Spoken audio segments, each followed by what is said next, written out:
नमस्कार sir. सत्सय Bhagat ji. Sir क्या नाम है आपका? राजू दास नाम है जी। सर कहाँ से हैं आप? मैं जिला गोरखपुर से हूँ, उत्तर प्रदेश से। सर संत रामपाल जी महाराज से नाम दीक्षा आपने कब ली? संत रामपाल जी महाराज जी से नाम दीक्षा मैंने 19 मार्च 2018 को लिया है। सर संत रामपाल जी महाराज से नाम दीक्षा लेने से पहले आप क्या भक्ति साधनाएं करते थे? संत रामपाल जी महाराज के चरणों में आने से पहले मैं निरंकारी मिशन में था। 25 साल मैं निरंकारी मिशन में सत्संग करता था। वहाँ पे 2012 में मेरे को सेवा करते करते एक पदवी मिल गई, तो वहाँ पे मैं गद्दी पे बैठ के और सेवा करने लगा। वक्ता सत्संग लोगों को बैठ करके सत्संग करवाता था, तो वहाँ पे भी सेवा काफ़ी करी हमने। 12 साल तक करीबन निरंकारी पंथ का प्रचार किया जी। वहाँ पे नाम 5 सुमिरन बताई जाती थी कि भाई कहते थी तन मन धन निरंकार का है, साधु भेष नहीं बदलना है, और एक तू ही निरंकार मैं तेरी शरणहार, यही मंत्र थे। वो इसी का सुमिरन करना था जी। सर आपने बताया कि आप 25 साल से निरंकारी पंथ में जुड़े हुए थे। लास्ट के 12 साल तक आपने निरंकारी पंथ का प्रचार किया। वहाँ पर आपको एक सेवा दे दी गई कि आप वहाँ सत्संग करने लगे। तो सर हम आपसे एक बात जानना चाहते हैं कि जब निरंकारी पंथ में 25 साल रहने के बाद और 12 साल तक निरंकारी पंथ का प्रचार करने के बाद तो फिर ऐसा क्या कारण बना कि आप निरंकारी पंथ को छोड़कर संत रामपाल जी महाराज की शरण में आए? ऐसा है जी कि जब मैं निरंकारी मिशन में 25 साल जब सेवा करता था, तो करते करते मेरे को फिर 2012 में एक प्रचारक का सेवा दे दी गई, और वहाँ पे मुझे सत्संग करवाने का एक सेवा दे दी गई, जिससे मैं सेवा करने लगा। और सेवा करते करते मुझे उल्टा परेशानी होने लगी, कभी शरीर में खुजली, कभी खांसी। इसी बीच हमारी एक बहन थी, वो भी पागल हो गई, और फिर यही बीमारी हमारे घर को भी लग गया। और फिर खाने पीने की भी परेशानी हो गई, कमाई में बरकत होना भी बंद हो गया, और मैं काफ़ी परेशान रहने लगा। कोई लाभ नहीं मिलता था, दिक्कतें और बढ़ती चली गई। वक्ता होने के नाते भी मैं काफ़ी परेशान रहता था। सेवा भी करता था, गद्दी पे बैठ के वक्ता भी करता था, लेकिन उसके बाद भी मैं बहुत परेशान था। उसके बीच हमारे माता पिता और भाई हम बहुत परेशान हो गए। खुजली, बीमारी, उल्टा रिएक्शन होने लगा, जैसे मानो पता नहीं क्या हो गया है। वो मेरे शरीर में करीबन 3 साल तक जो है एलर्जी रही, और इसी बीच हमारी बहन जो है वो पागल हो गई, और फिर खाने वाने पीने की भी परेशानी हो गई। और हमारा जो खेत में गेहूं अनाज बोते थे, वो भी जो है हमने मजबूरी में हमें भी उसको गिरवी रखनी पड़ गई। तो यहाँ परेशानी हुई, लाभ तो कुछ मिला नहीं मुझे। सर आप 25 साल से निरंकारी पंथ से जुड़े हुए थे और 12 साल तक आपने निरंकारी पंथ का प्रचार किया। आप खुद वक्ता थे, सत्संग करते थे, आप लोगों को समझाते थे, लेकिन आप खुद परेशान थे। आपको और आपके माता पिता को भयंकर एलर्जी की बीमारी हो गई। आपने इलाज कराया लेकिन नहीं ठीक हुई। फिर आपकी बहन पागल हो गई, आपके ऊपर दुखों का पहाड़ टूट गया। तो फिर संत रामपाल जी महाराज के बारे में जानकारी आपको कहाँ से मिली? संत रामपाल जी महाराज के बारे में जानकारी हमारे एक भगत हैं, साले साहब हैं, उन्होंने बताया कि भाई जो आप भक्ति कर रहे हो उसमें कोई लाभ नहीं है, कोई फ़ायदा नहीं है, आप मेरे साथ चलो मुंडिका।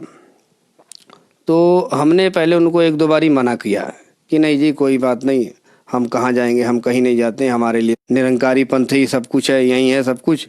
तो बोले नहीं, एक बार आप चल के देख लीजिए, आपको जाने में क्या दिक्कत है। तो उन्होंने 1-2 बारी कही, तो मैंने कहा भाई चलो। तब मैं फिर मुंडिका सतलोक आश्रम में पहुंचा। वहाँ पे हमने गुरु संत रामपाल जी महाराज जी के प्रवचन सुने, सत्संग सुने, तो मैं हक्का बक्का रह गया जी।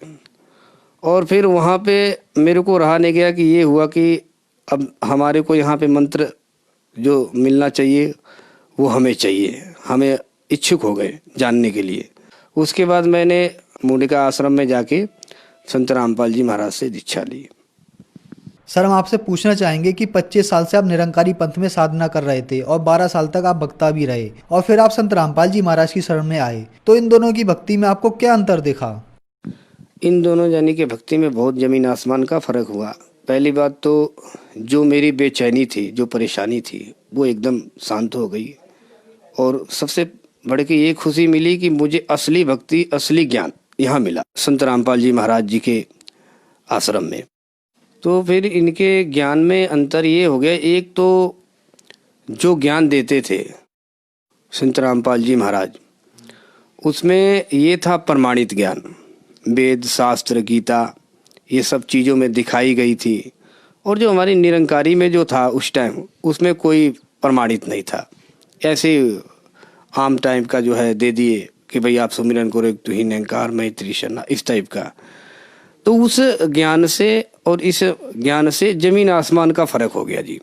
और फिर प्रमाणित हर चीज़ों में, शास्त्र में, कुरान में और बाइबल में और फिर गीता भगवत में, ये सब चीज़ें जब प्रमाणित संत रामपाल जी महाराज दिखाए तो मैं फिर ये ज्ञान सुन कर के हक्का बक्का रह गया कि असली भक्ति, असली मंत्र तो यहाँ है और असली लाभ यहाँ है। सर, आपने बताया कि आपने 25 साल तक निरंकारी पंथ में साधना की, लेकिन आपको कोई लाभ नहीं मिला। आपकी आर्थिक स्थिति बहुत ज़्यादा खराब हो गई। फिर आप संत रामपाल जी महाराज की शरण में आए। तो क्या संत रामपाल जी महाराज से नाम दीक्षा लेने के बाद आपको कोई लाभ भी मिले? संत रामपाल जी महाराज के चरणों में आने से, दीक्षा लेने से बहुत लाभ हुआ। लाभ की तो कोई गिनती नहीं है।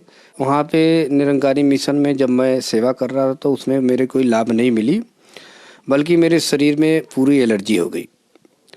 और जब मैंने संत रामपाल जी महाराज के आश्रम में नाम दीक्षा लिया तो 1 हफ्ते के बाद पूरे शरीर की जो एलर्जी थी ठीक हो गई, बिना किसी दवाई के। फिर उसके बाद जो मेरा वो खेत था गिरवी रखी, वो फिर 1 महीने के अंदर अंदर वो भी छूट गया। और फिर जो काम धाम हमारे बंद हो गए थे वो भी चालू हो गए, संत रामपाल जी महाराज के चरणों में आने से, शिक्षा दीक्षा लेने से। और उसके बाद जो है, जो हमारी सिस्टर थी वो जो पागल हो गई थी, उनको भी हमने नाम दीक्षा लिया। पहले तो वो नाम दीक्षा ले नहीं रही थी, बड़ी मुश्किल से उनको हमने राजी करे, भाई मानो जाओ। तो उसके बाद हमने अपनी बहन को भी संत रामपाल जी महाराज जी से दीक्षा दिलवाई, तो उनको भी ये राहत प्राप्त हुई, वो भी ठीक है अभी। हमारी जो बहन थे उनका आपने सुना, मेरा सुना, यही सिस्टम, यही परेशानी माता जी को भी हो गया था हमारे, और हमारे भाई को भी हो गया था। और प्लस पॉइंट घर में भी बहुत तरीके से झगड़े होते थे, परेशानी होती थी, वो भी सब ठीक हो गई, उनके भी एलर्जी ठीक हो गई। और संत रामपाल जी महाराज के चरणों में आने से, इनसे दीक्षा लेने से हमारे घर की सारी परेशानी, सारी बीमारी ठीक हो गई, बिना किसी पैसे की। सर, संत रामपाल जी महाराज से नाम दीक्षा लेने से पहले क्या आप कोई नशा भी करते थे? संत रामपाल जी महाराज के दीक्षा लेने से पहले मैं काफ़ी नशा करता था। मेरी 4-4, 5-5 डिब्बी सिगरेट हो जाती थी और बीड़ियाँ भी हो जाती थी। तम्बाकू भी बहुत खाया करता था, 3-3, 4-4 पैकेट एक दिन में खा जाता था। दारू भी बहुत पीता था और अन्य नॉन वेज वगैरह भी खाता था। सर, आपने बताया कि आप शराब पीते थे, सिगरेट पीते थे और मांस भी खाते थे। तो क्या संत रामपाल जी महाराज से नाम दीक्षा लेने के बाद आपकी ये बुराइयां छूट गईं? सदगुरु रामपाल जी महाराज के चरणों में दीक्षा लेने से संत रामपाल जी महाराज की ऐसी दया हुई कि सारी बीमारी और सारी नशा छूट गई भगत जी। सर, संत रामपाल जी महाराज से नाम दीक्षा लेने के बाद आपको लाभ ही लाभ प्राप्त हुए। आपका घर संत रामपाल जी महाराज ने खुशियों से भर दिया। तो जो श्रद्धालु आज आपको देख रहे हैं, खास करके निरंकारी पंथ वाले, उनके लिए आप क्या कहना चाहेंगे? मैं उनके लिए तो यही कहना चाहूँगा कि भाई मनुष्य जीवन है बड़ा दुर्लभ, मिले न बारंबार। आप उस नकली पंथों से हट के संत रामपाल जी महाराज के चरणों में आइए, इनसे दीक्षा लीजिए। आपको यहाँ पे बहुत लाभ मिलेगा और आपके सुखों की खान लग जाएगी। वहाँ पे कोई फ़ायदा नहीं है। वहाँ जो निरंकारी मिशन में हम एक पदवी पे थे, और वहाँ पे पदवी पे होने के बाद भी, वक्ता होने के बाद भी मेरे को वहाँ पे निरंकारी मिशन में कोई भी लाभ नहीं हुआ, बल्कि सारी दुखे ही दुख मिले। खेत गिरी हो गई, बहन पागल हो गई, हमारे शरीर में एलर्जी हो गई। यही सिस्टम हमारे घर वालों को भी हो गया, माता को, पिता को, बहन को।